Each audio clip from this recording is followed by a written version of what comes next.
السلام عليكم ورحمة الله وبركاته. النهاردة هنشوف مع بعض أحداث الحلقة ال16 من مسلسل صابر المداح، وزي ما انتم كلكم عارفين إن ممنوع نشر الحلقة. هنشوف النهاردة ملخص الحلقة ال16.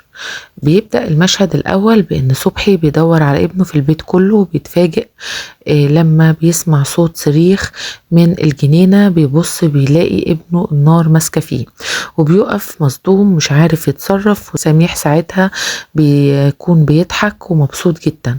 وساعتها الدكتور بعد فترة من الصدمة بيحاول يلحق ابنه. بنروح بعد كده للمستشفى وبنلاقي أم دليلة دخلت على بنتها، وبتتبسط جدا لما بتلاقيها فتحت عينيها وبتعيط من كرم ربنا، وبتقول لها والله لا اذبح واكل عباد الله الطيبين.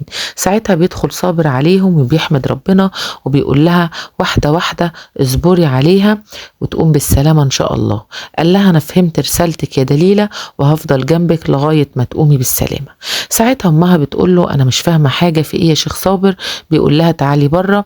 بتقول قال لها امال فين ريم يا شيخ صابر؟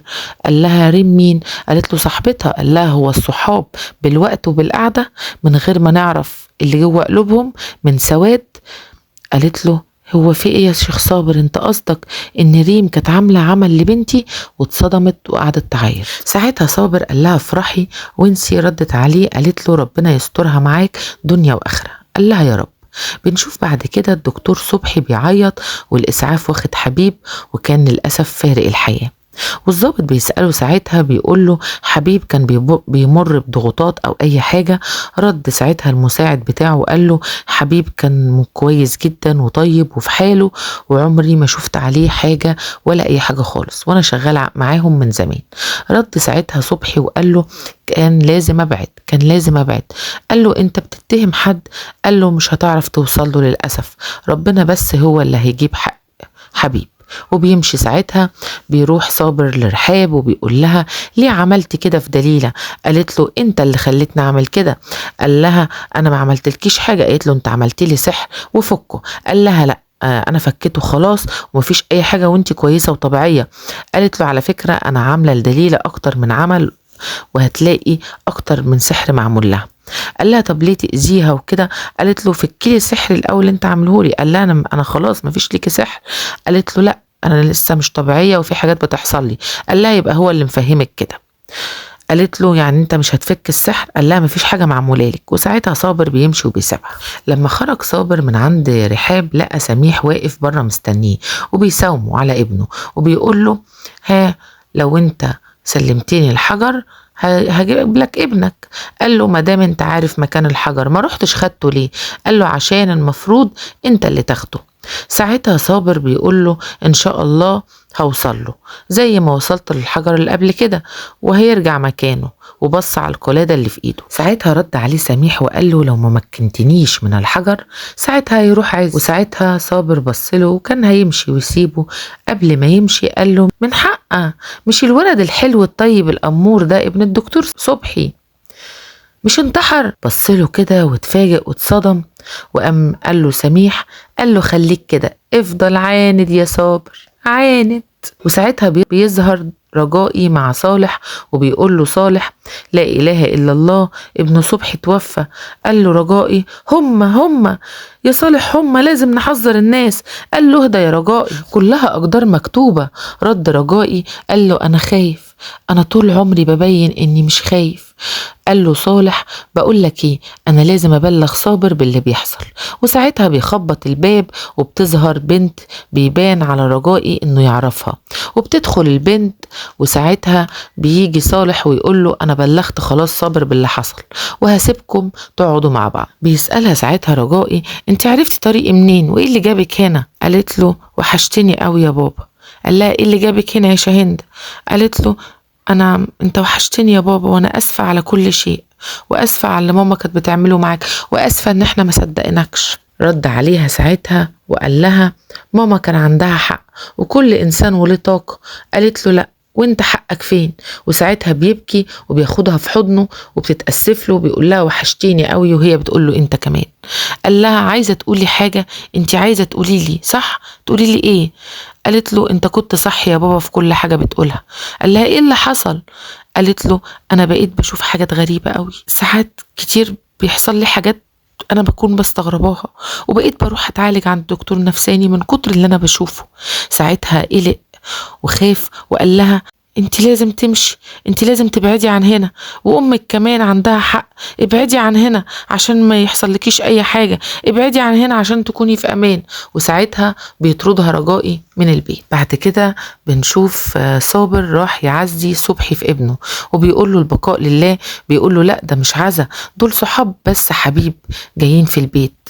وساعتها بيقول له ما جاش وقته لسه العزا. ساعتها صابر بيقول له هون على نفسك يا دكتور. قال له انت ازاي تقول لي كده، انا مستنيك انت هتجيب حقه.